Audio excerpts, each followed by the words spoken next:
Self-acceptance is such a big deal in my life. I actually have a beautiful tattoo. That's what a big deal it is. And I was thinking about it so much I couldn't even nap.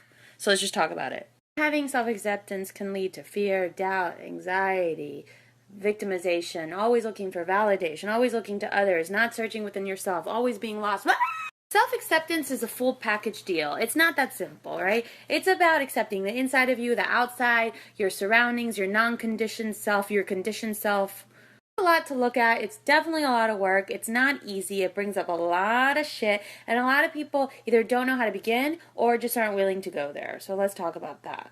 At some point in your life, hopefully you're going to want to deal with this self-acceptance. And I think the way to do it is just to attack it. So a lot of times you'll hear the phrase, let go of what doesn't serve you. This is the thing. I disagree big time with that, because if you're doing that, you're kind of lying to yourself. You're putting everything back in the closet and closing the door and locking it. But you know what? They're still there. They're still there, and they're going to come haunt you if you don't. So first step, take those emotions, all that fear, all that doubt, all that anxiety, and take it as a blessing. This is your intuitive body telling you, I need you to see me. I need you to deal with me. I need you to have tools to deal with me so that we can work together and love each other. Because see, me and you, which means me and me and me and my emotions, are all in it together.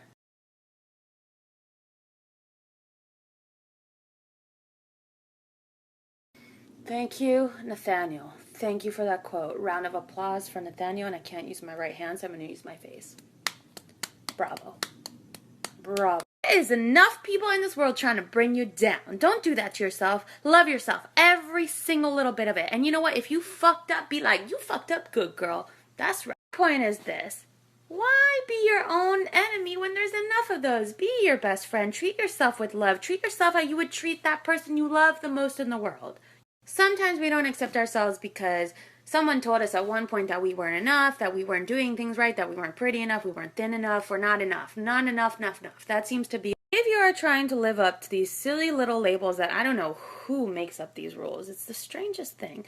But all this conditioning that's happening in the world, because again, they like to enslave you. So society loves a slave. Oh yeah, they do. Because if they make you feel shitty about yourself with all the little rules, regulations, labels, and conditioning, then you start feeling unworthy, like you don't have a voice and you can't speak up because you're not special enough, and then they won't have a problem. They can completely control you. They can tell you what to do, and there'll be peace and quiet. Society gives you these labels, right? So they can control you. So for example, you're always known as the smart one. So now you have to live up to this expectation of being the smart one. That's what happens. You can never be smart enough because there's always going to be someone smarter than you. So now you start to get down on yourself. I'm not smart enough. I'm not worthy. I suck. I'm not good enough. Ugh.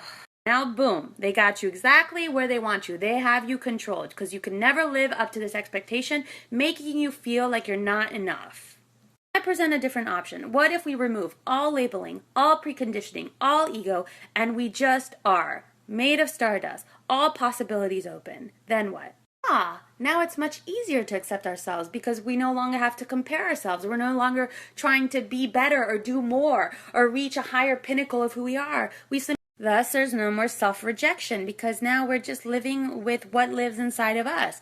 We don't have to be thin. We don't have to be prettier. We just are who we are. And sadly so, this labeling and preconditioning takes away the most beautiful thing about you, your uniqueness. Because if you're always trying to be what they want you to be or what you think you should be, you will never be who you truly are. And those are the gifts that make you special. Once you can embrace those unique qualities and see them as not flaws, they're actually gifts, then poof, you will shine. You will shine and the universe will respond, I promise. So to wrap this all up, for me, self-acceptance means being rid of labels, preconditioning, society's expectations of who I should be, comparison, all that bullshit. I refuse to be at battle with myself, and I refuse to be apologetic for being who I am. This is what you got. This is what the world gave us. We work with it.